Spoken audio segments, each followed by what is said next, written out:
Bismillahirrahmanirrahim. Assalamualaikum warahmatullahi wabarakatuh. Waalaikumsalam warahmatullahi wabarakatuh. Alhamdulillah rabbil alamin wal aqibatu lil muttaqin wala udwana illa 'alal zalimin. Wassalatu wassalamu ala asyrafil anbiya'i wal mursalin sayyidina wa habibina wa syafi'ina wa maulana Muhammadin Allahumma shalli ala sayyidina وعلى آله وأصحابه وإن شاء الله من تبعهم بإحسان إلى يوم الدين أما بعد سبحانك لا علم لنا إلا ما علمتنا إنك أنت العليم الحكيم رب اشرح لي صدري ويسر لي أمري واحلل عقدة من لساني يفقه قولي اللهم إن كنت قبلت توبتي وغفرت ذنوبي أكرمني بالفهم والحفظ حتى أن كل من سمع قراءتي يزداد ثقة في قلبه وإن كان قاسي القلب إلهي أكرمنا بالرزق الحلال وارزقنا من حيث لا يحتسب. معاشر الحاضرين jamaah yang dirahmati Allah Subhanahu wa taala, terkhusus para pengurus Dewan Kemakmuran Masjid Al-Furqan yang mudah-mudahan senantiasa berada dalam rahmat dan ridho dari Allah Subhanahu wa taala. Juga yang tidak lupa guru kita Al-Mukarram Ustaz Irwan Hasan Basri selaku imam rawatib di masjid ini. Bapak dan saudara yang dirahmati Allah Subhanahu wa taala, puji syukur kita panjatkan kehadirat Allah pada pagi hari ini. Kita sama-sama bisa kembali silaturahim, menggugurkan kewajiban kita untuk thalabul ilmi. Mudah-mudahan dengan kita hadir di masjid ini akan mendatangkan keberkahan dan ridha dari Allah Subhanahu wa taala. Amin ya rabbal alamin. Bapak saudara yang dirahmati Allah Subhanahu wa taala, menyambung apa yang telah kita pelajari dan kita kaji bersama tentang fit tasydidi ala zina, tentang larangan yang besar, ya larangan yang berat, ya, tentang perbuatan zina. Ada satu kisah, ya, dalam kitab ini yang disebut dengan Qissatus Sayyidina Abi Syahmah. Abi Syahmah ini adalah nama kunyah dari putra Sayyidina Umar ibn Khattab radhiyallahu anhu, ya, yang bernama Ubaidillah. Jadi diriwayatkan oleh Abdul Aziz Al-Hajjaj Al-Khawlani dari Safwan bin Ibnu Abbas radhiyallahu anhu. Ia berkata bahwasanya Umar itu punya dua anak laki-laki. Al-wahidu ismuhu Abdullah wal akharu ismuhu Ubaidillah. Jadi kata Ibnu Abbas bahwa Sayyidina Umar ibn Khattab mempunyai dua anak laki-laki. Yang pertama dikasih nama Abdullah, yang kedua dikasih nama Ubaidillah. Abdullah ibnu Umar, ya, adalah sahabat yang terkenal di antaranya. Ya, Abdullah bin Umar itu putra dari Umar bin Khattab yang juga sahabat Rasulullah Sallallahu Alaihi Wasallam, adalah salah satu sahabat yang faqih. Bahkan Abdullah bin Umar ini pernah melakukan napak tilas perjalanan yang dilakukan oleh Rasulullah Sallallahu Alaihi Wasallam, di mana Nabi pernah berjalan menuju satu tempat, disitulah dia ngikutin, dari mana Nabi berhenti, dia juga berhenti di tempat itu. Di mana Nabi melakukan sholat, misalkan, dia juga melakukan sholat atau ibadah di tempat itu. Jadi sahabat yang menapak tilasi perjalanan dakwah Rasulullah SAW di antaranya adalah Abdullah ibnu Abbas atau dikenal dengan Ibnul Abbas. Ya, namanya Ibnul Abbas dikenal. Ya. Kemudian, ya, Ubaidillah ini diberi kunyah wa yukna bi Abi Syahmah. Ubaidillah ini mendapatkan kunyah namanya Abu Syahmah.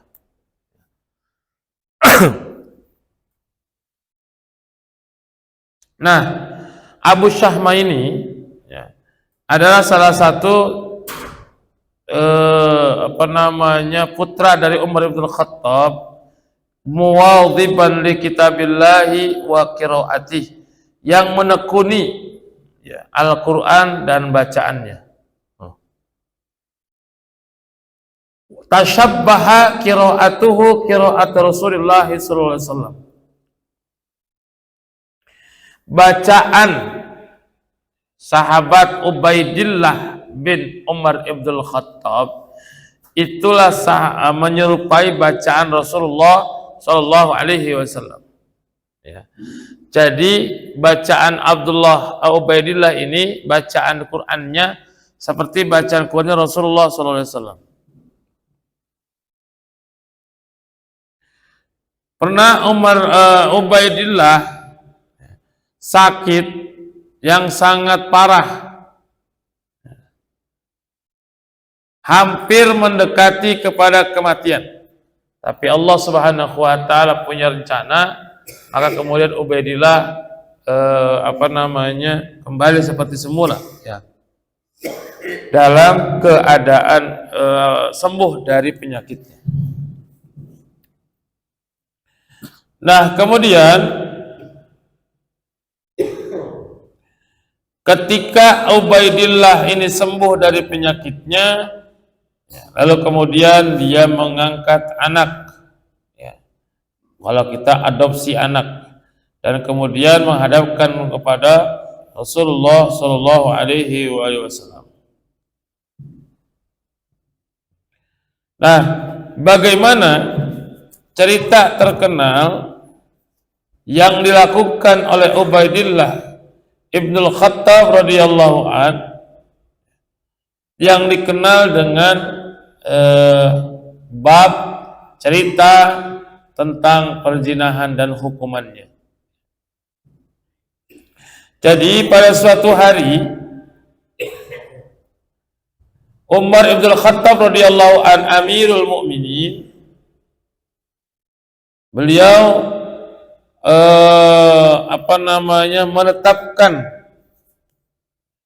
menetapkan hukum antar manusia. Kemudian yang setelah menetapkan hukum,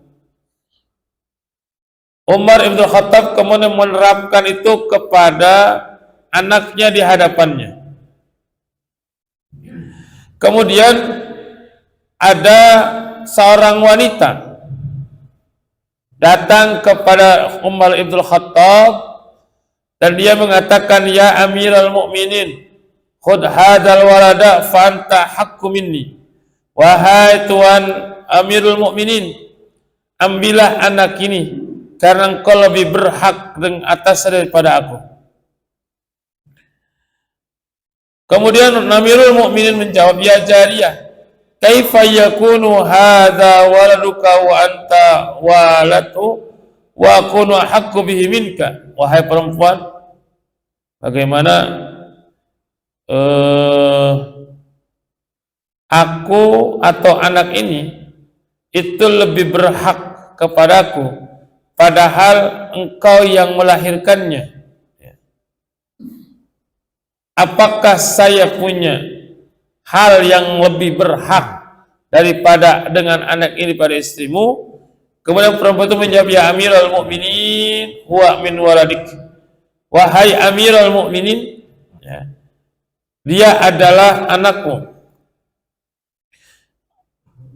Ibnu Khattab atau Umar bin Khattab berkata, ra'ya waladi, di mana? Sekarang di mana dia? Kemudian Umar itu menjawab, min waladika Abi Syahmah. Ya.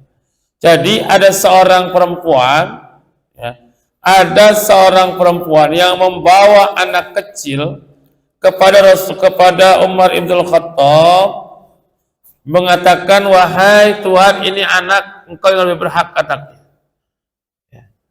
Lalu kemudian kata Umar, bagaimana saya lebih berhak? Ini kan anakmu, kamu yang melahirkan, ya. Masa saya lebih berhak gitu ya. Kemudian kata wanita itu, anak ini milikmu.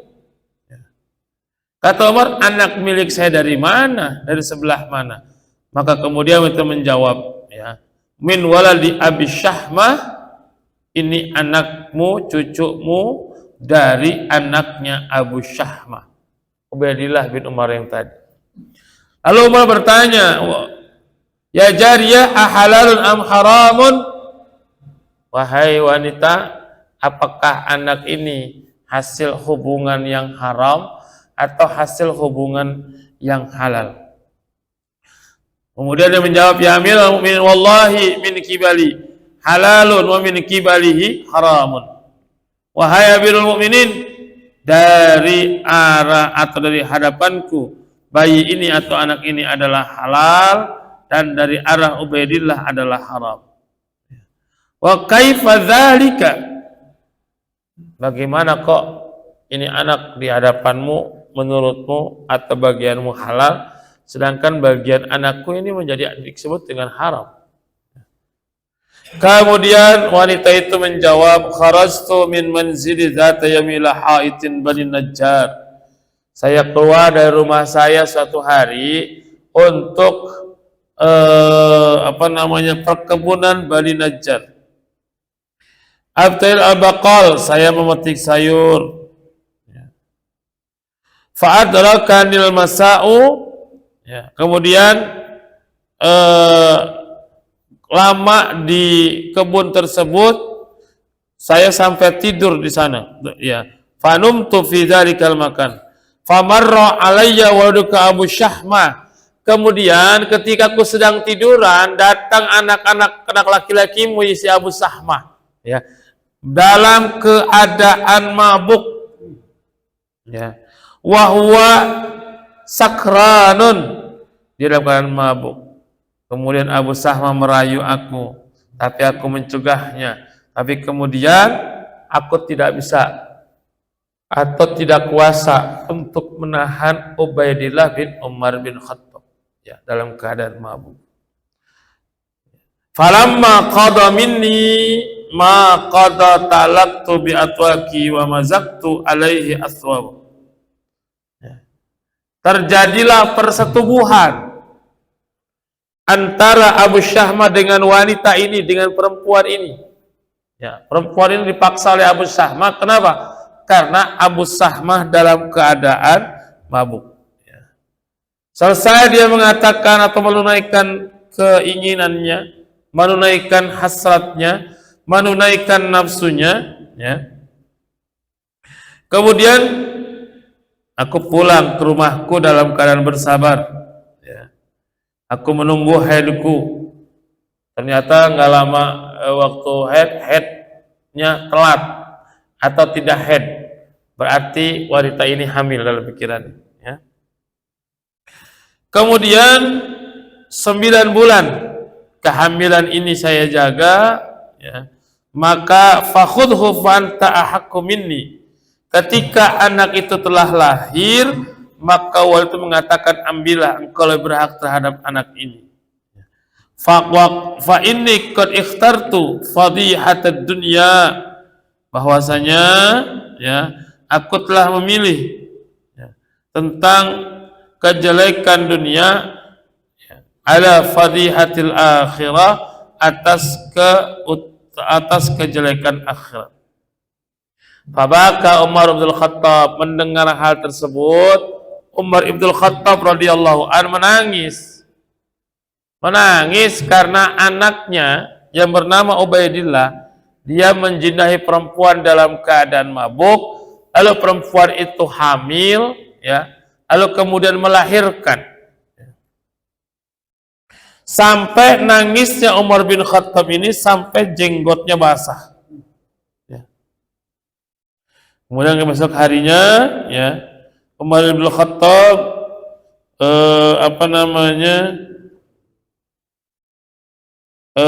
mempersilahkan wanita tersebut untuk kembali datang di esok harinya, ya.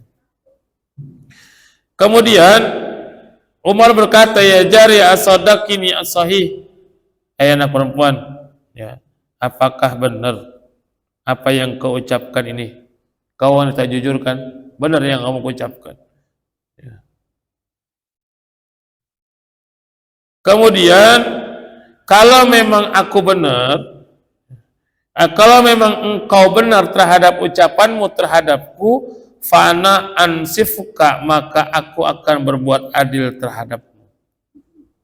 Kemudian wanita itu berkata, wa ma turidu minni ya Umar, apa yang kau inginkan dariku wahai Umar? Wallahi, ya, ma kadzabta ilaika fi ma qulta wa inni shadiqatun ghairu kadzibah. Lalu dikatakan, ma kadzabtu, wallahi ma kadzabtu, demi Allah aku tidak berbohong. Wa inni shadiqatun, dan aku ini orang yang benar. Ghairu kadzibah, bukan orang yang suka bohong. In syi'ta halaftu bil mushaf, kalau engkau menghendaki aku bakal sumpah di bawah mushaf. Kemudian fa'ahdaru laha Umaru kitabullah ajal. Kemudian Umar mengambil Quran. Fahalafat min suratil Baqarah ila surat Yasin. Kemudian wanita tersebut bersumpah, dia baca Al-Quran dari surah Baqarah sampai surah Yasin. Wa qalat ya amiral mu'minin, inna hadal walada min waladika Abi Syahma. Wahai amirul mu'minin, bayi yang ada dalam kandungan ini adalah anakmu. Ini adalah anak dari anakmu Abu Syahmah, artinya cucunya Umar Ibn Khattab. Kemudian tatkala sampai surah Yasin, Umar berkata, ya Jariyah, fa anta wallahi shadiqah ghairu kadzibah. Wahai perempuan, ya, aku menyaksikan bahwa engkau adalah wanita yang benar, wanita yang suci, dan engkau tidak berbohong. Kemudian summa annahu wasaba qa'iman ala qadamaihi wa qala ya ashab Rasulillah sallallahu alaihi wasallam dumu ala ma antum alaihi hatta a'uda ilaikum. Faqaba satun wa qad atawa fi yadi salasatuna dinaran wa syata abwabin qala ya Jariyah khudhi hadhihi salasina dinaran. Jadi Rasulullah sallallahu alaihi wasallam, ya, Umar bin Khattab memberikan kepada wanita ini, ya, sebanyak 30 dinar. Wa aswaja wastahya, ya. Kemudian pakaian, ya. Wastahla min waladi Abi Syahmah fi hadid dunya, wahai anakku, ya, wahai perempuan, ini 30 dinar, tolong bebaskan anakku dari perbuatan dosa di dunia ini. Ya. Kemudian wanita tersebut mengambil uang tersebut, lalu dia menjaga anak kecil itu. Nah, kemudian, ya, Umar Ibn Khattab datang ke rumah anaknya Ubaidillah. Setelah mendengar kabar bahwa perempuan itu punya anak dari anak Ubaidillah, cucunya Umar bin Khattab, anak Umar bin Khattab radhiyallahu anhu. Kemudian, ya, Rasulullah sallallahu alaihi wasallam ketika itu anaknya sedang sarapan. Ya, sedang makan, ya. Umar datang, cucuk anakku, sini dah. Ya, mendekat kepadaku. Engkau sedang sarapan, ya. Aku tidak sangka illa annahu akharu zadaka minad dunya. Sekarang engkau sedang sarapan. Sungguh luar biasa. Ini adalah sarapanmu yang terakhir hidup di dunia. Kata Sayyidina Umar. Kata anak ya abati wa man a'lamu kai bidzalika, wahai bapakku, siapa yang ngasih tahu tentang hal tersebut kepadamu, ngebocorin ya cerita dia tentang apa yang dilakukan terhadap perempuan tadi. Kemudian Umar menjawab, waqad qabada Rasulullah sallallahu alaihi wasallam waqad in qata al-wahyu minas sama wala wahya ba'da Rasulillah sallallahu alaihi wasallam. Qala Umar, ma 'alimtu dzalika walakin yawadi min dhunubi irtakabtaha wa ma'asi isyatiha. Ya. Kata Umar, sungguhlah wafat Rasulullah SAW dan terputus wahyu dari langit. Tidak ada wahyu sejak kenabian Muhammad SAW. Kemudian berkata kepada Umar, wahai anakku, wa ma alimtu dzalika, tidak ada yang ngasih tahu anakku selama bidzalika dengan hal tersebut. Walakin ya waladi min dzunubi irtabta wa ma'asi isyata, wahai anakku, ya, ingatlah dosa yang pernah engkau lakukan, maksiat yang pernah engkau lakukan. Anaknya menjawab, wallahi ma'asaitu ma'siatan wala adzabtu dzauban. Wahai bapakku, aku enggak berbuat maksiat kok. Ya. Fa in kana qad balagaka ahadun fas'alni anhu. Kalau ada orang yang menyampaikan berita, informasi kepadamu, tanya dulu kepada aku, anak. Ya, kata anaknya. Fa inni la aktumu anka syai'an, sungguh aku tidak menyembunyikan sedikit pun darimu. Faqala ya bunayya sa'atuka billadhi yara wa la yara wa huwa bil muntadir ala hal mararta yawman minal ayami maskanatil yahud. Hai anakku, jawab yang jujur. Ya. Apakah suatu hari, ya, apakah pada suatu hari engkau berjalan dalam satu kebun, ya, kebun Yahudi. Kemudian ada seorang yang sebelumnya ada orang menyediakan khamr untuk dia minum, ya. Sampai dia senang, sampai dia mabuk. Thumma kharajta min indahum famararta bihaitin Bani Najjar. Setelah mabuk, kemudian ya kamu menuju bentengnya Bani Najjar. Kemudian aku melihat seorang wanita yang sedang tertidur, ya, merayu tentang dirinya. Kemudian wamtana'at, dia mencegah. Falam takdir ala dzalika, tapi dia enggak mampu, enggak sanggup untuk mencegahnya. Jadi wanita ini kan diperkosa bahasa kitanya oleh Ubaidillah bin Umar, ya, putra Umar bin Khattab radhiyallahu an, ya. Dia melakukan hal tersebut dalam keadaan mabuk karena ada yang ngasih minum khamr perasan kurma kepadanya. Lalu kemudian ketika dalam keadaan mabuk lihat perempuan lagi geletak, lagi tergeletak di satu tempat, maka nafsunya makin muncak.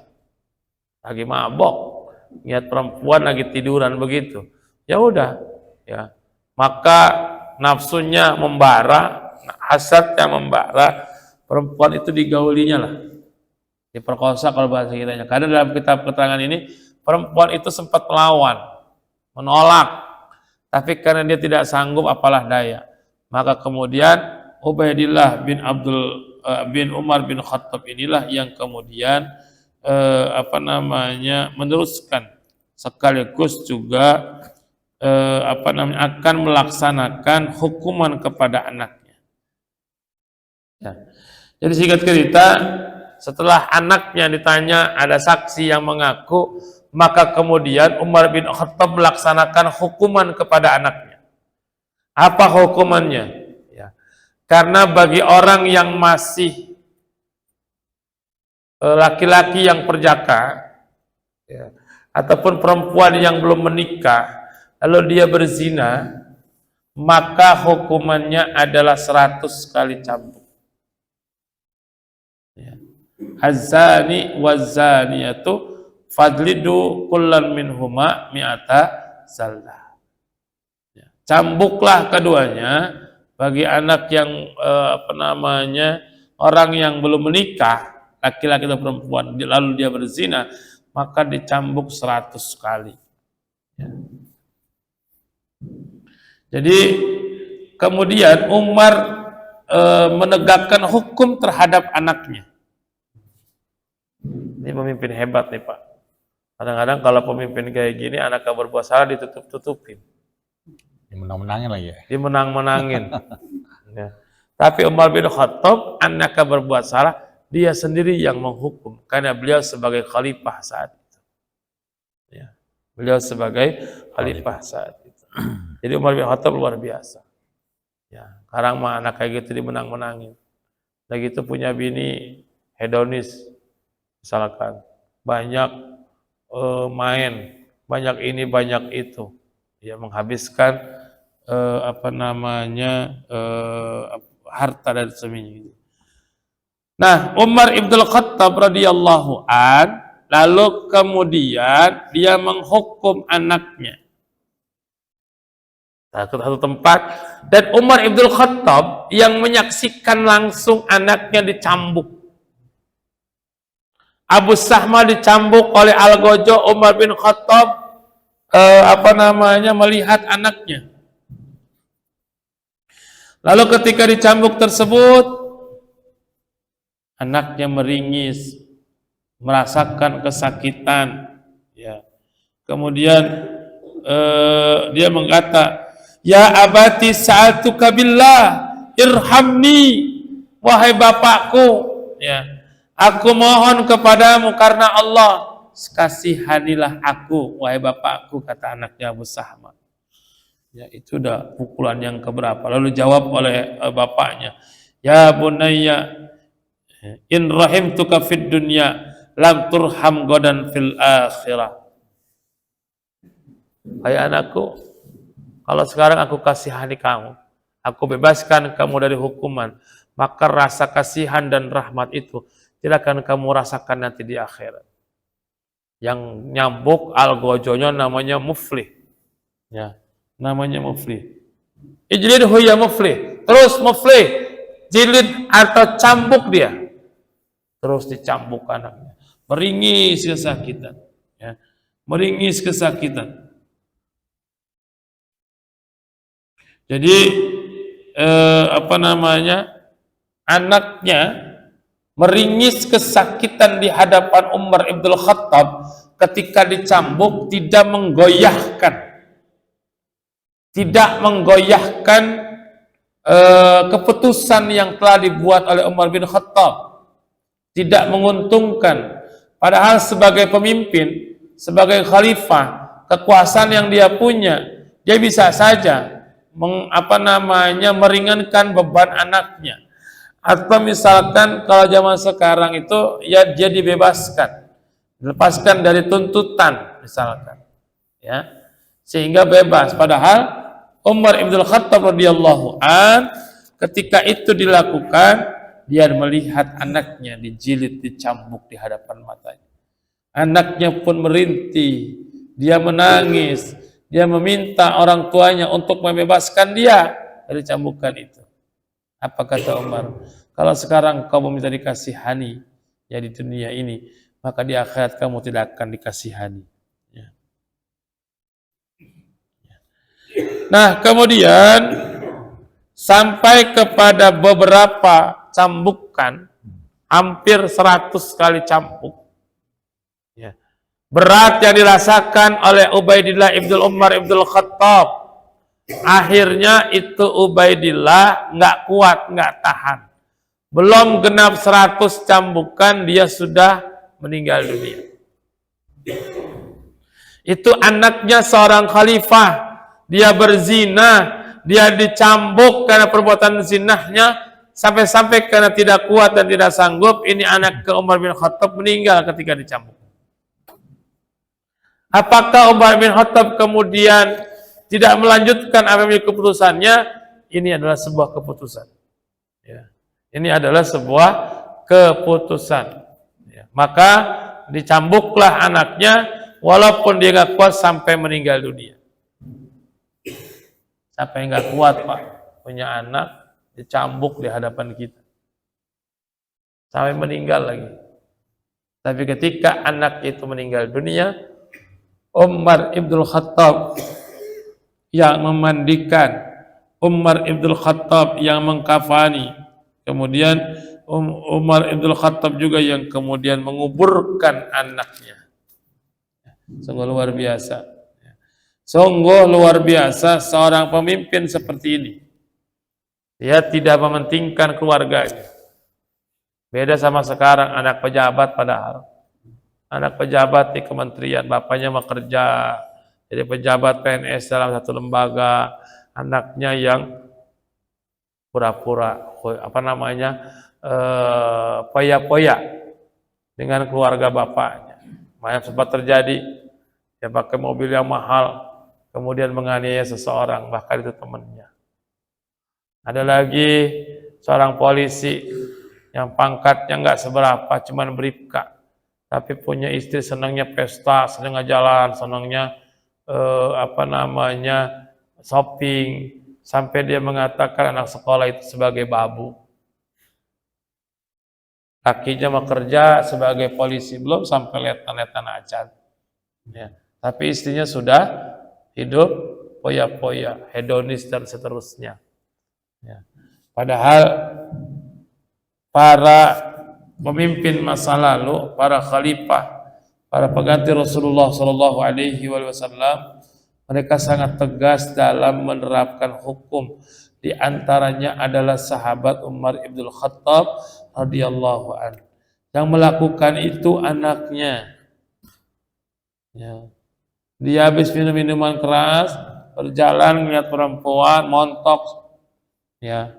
Disetubuhilah perempuan tersebut, maka kemudian Umar bin Khattab menetapkan sebuah keputusan, walaupun anak kandungnya, tapi dia dirajam, dicambuk. Kenapa? Karena dia telah berbuat zina terhadap perempuan tersebut, bahkan sampai lahir anaknya. Ya. Dicambuklah Umar Abdullah sampai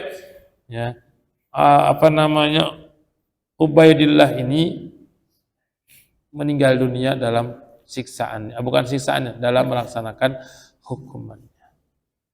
Berat. Ya. Jadi pemimpin itu berat.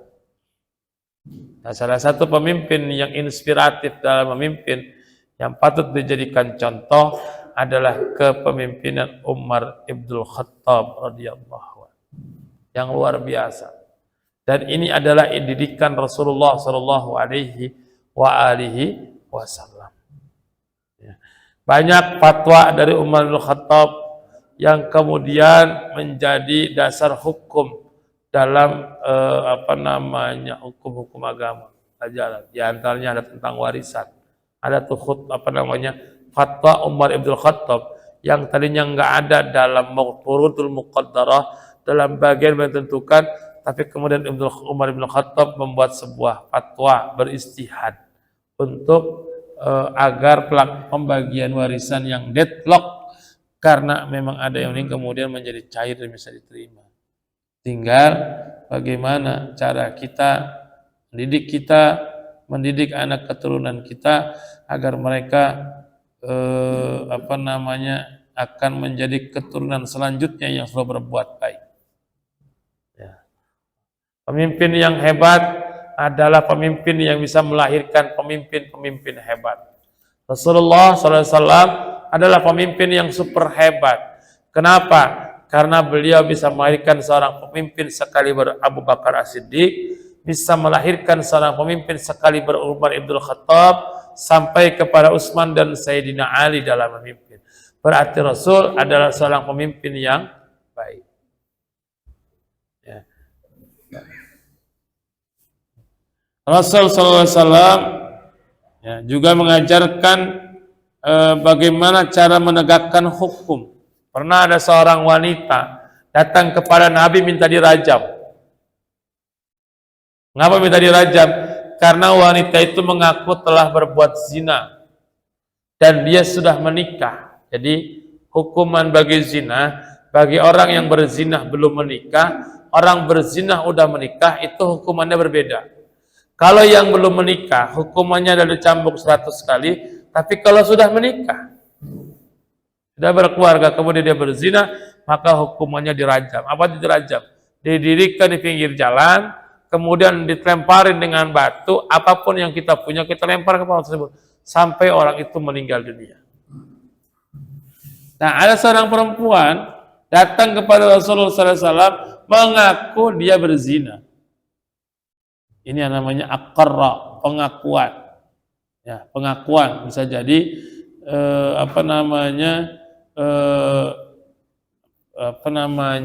pengakuan ini.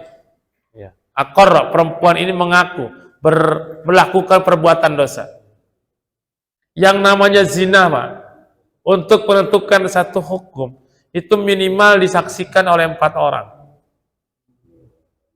Makanya kalau ada satu orang mengatakan si A berzina, walaupun dia melihat, tapi kesaksiannya belum bisa diterima, karena baru 1 orang. Apalagi yang pura-pura tahu, sebenarnya dia nggak tahu, pura-pura bersaksi atas apa yang dia bohongin, ya, maka orang yang menuduh zina itu termasuk dosa-dosa besar.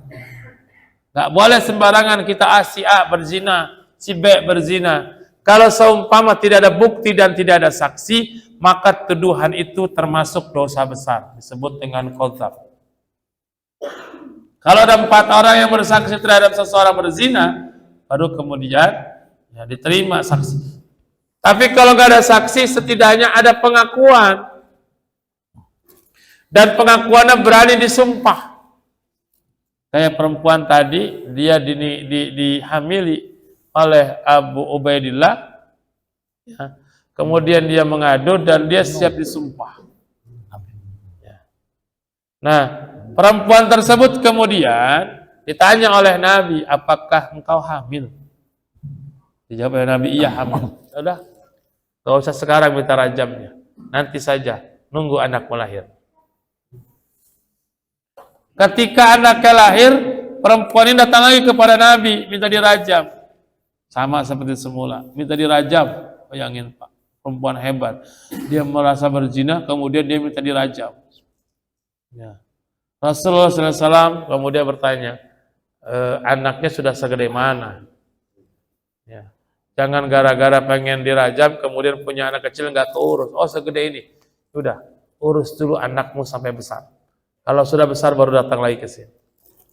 Anaknya sudah besar, artinya sudah bisa mandiri, datang lagi kepada baginda Nabi untuk dirajam.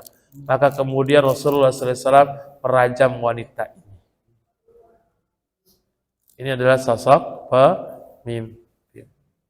Maka Rasulullah SAW lebih dulu mengajarkan, kalau seumpama Fatimah mencuri, maka akulah orang yang akan memotong tangan Fatimah, kata Rasulullah.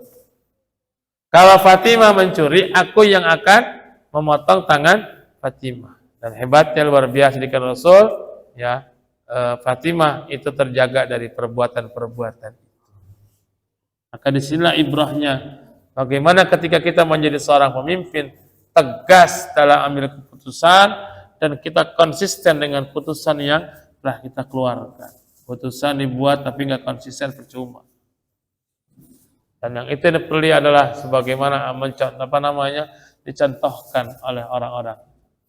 Nah, bapak-bapak saudara yang dirahmati Allah Subhanahu wa taala, inilah yang disebut dengan kisah Abi Syahmah, kisahnya, ceritanya Abu Syahmah, nama panggilan, nama kunyah dari putranya Umar bin Khattab, putra Umar Ibnul Khattab radhiyallahu anhu. Jadi zina itu adalah perbuatan dosa, bagian dari dosa besar.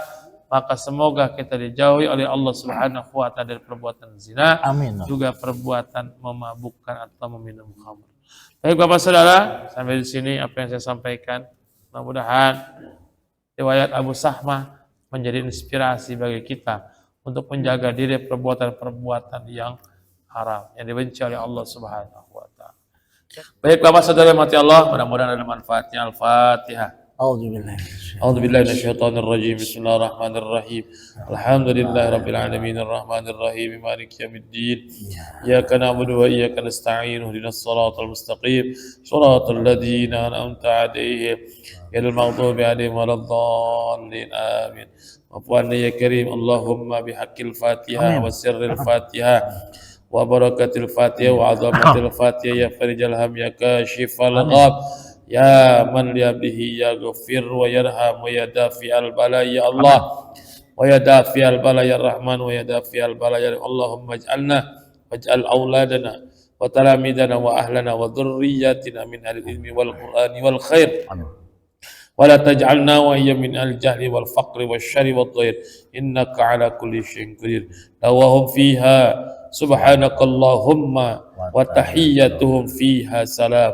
وآخر دعواهم أن الحمد لله رب العالمين. Mohon maaf lahir dan batin. Wallahul muwaffiq ila aqwamit thariq walafu minkum. Wassalamualaikum warahmatullahi wabarakatuh.